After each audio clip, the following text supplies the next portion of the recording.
Bonjour à tous, on se retrouve aujourd'hui pour une nouvelle vidéo qui présente une nouvelle coque, donc un nouvel accessoire. Aujourd'hui c'est une coque donc en gel plastique totalement transparent, donc on voit quand même totalement transparent, pour iPhone 5 et 5S. Donc on va pas perdre de temps, on va tout de suite insérer l'iPhone dedans. Hop.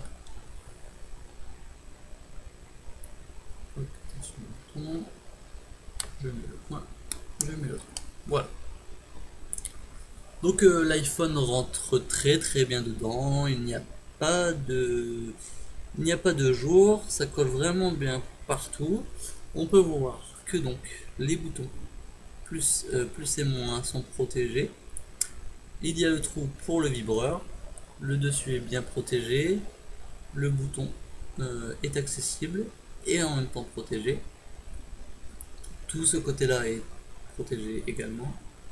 Le dessous, tout est bien découpé pour le lightning, pour le jack, pour le micro, pour le haut-parleur, il n'y a pas de problème. Tout est bien en face. Au niveau du dos, donc le plus gros avantage, c'est que ça nous laisse profiter de la beauté de l'iPhone. Les puristes aimeront retrouver le design de l'iPhone, ne pas le gâcher avec une coque. Donc on voit le logo Apple, le logo iPhone, on voit tout vraiment ce qui fait l'iPhone.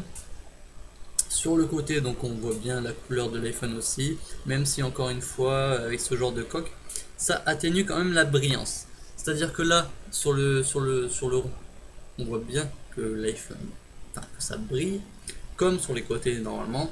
Or là, avec cette coque qui est pourtant transparente, ça atténue quand même l'effet brillant. On a l'impression que l'iPhone brille moins. Voilà. Au niveau de la matière et de la prise en main, donc c'est du gel plastique, donc c'est très souple. En main, moi je trouve ça assez bien, mais un peu gras en fait. Quand on l'utilise, même ma coque est très propre, hein, il n'y a pas de problème avec ça. Quand on utilise ce genre de coque, vous allez voir de quoi je parle. Quand on l'a en main, qu'on transpire un peu des mains, c'est une coque qui fait vraiment un peu les mains grasses. On a vraiment un peu les mains grasses quand on utilise ce genre de coque. Et moi, c'est ce qui me gêne un peu. Sinon, ouais, c'est vraiment bien que ce soit transparent, ça ne gâche pas le design de l'iPhone, tout en le protégeant, hein, parce que c'est quand même du silicone.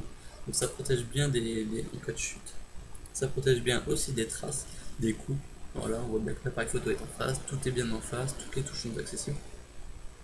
Donc c'est une très bonne coque qu'on trouve assez facilement sur plein de sites. Donc moi je l'ai acheté sur eBay.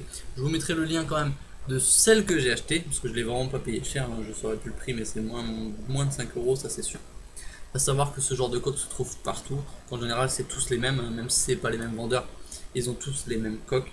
Ce genre de coque c'est toujours les mêmes. Ça existe même en couleur, hein, couleur transparent et tout ça. Moi j'ai voulu la prendre transparente pour vraiment quand j'ai envie de profiter du design de l'iPhone tel qu'Apple l'a dessiné. En fait, des fois j'aime bien retrouver ça. Et donc voilà.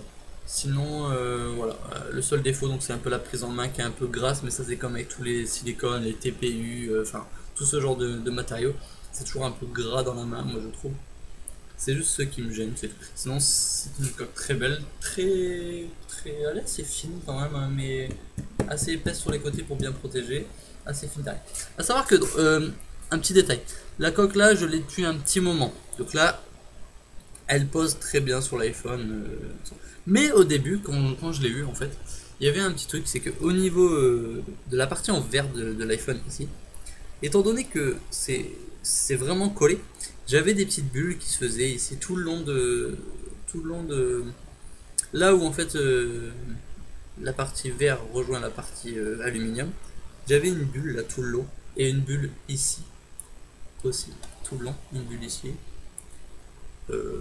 du fait que la coque collait en fait à la partie vert de l'iPhone. Après, en fait, on manipule un peu la coque, on la met, on la remet, on la plie. Et ça ne fait plus ce genre de choses. Aujourd'hui, j'ai plus de problème de ce genre. Donc vraiment une très bonne coque, très simple, pas cher du tout, qui protège bien, tout en gardant le design. Donc rien à dire sur cette coque, vraiment très intéressante. Voilà, c'est tout pour aujourd'hui. On se retrouve bientôt pour un prochain test. En attendant, portez-vous bien.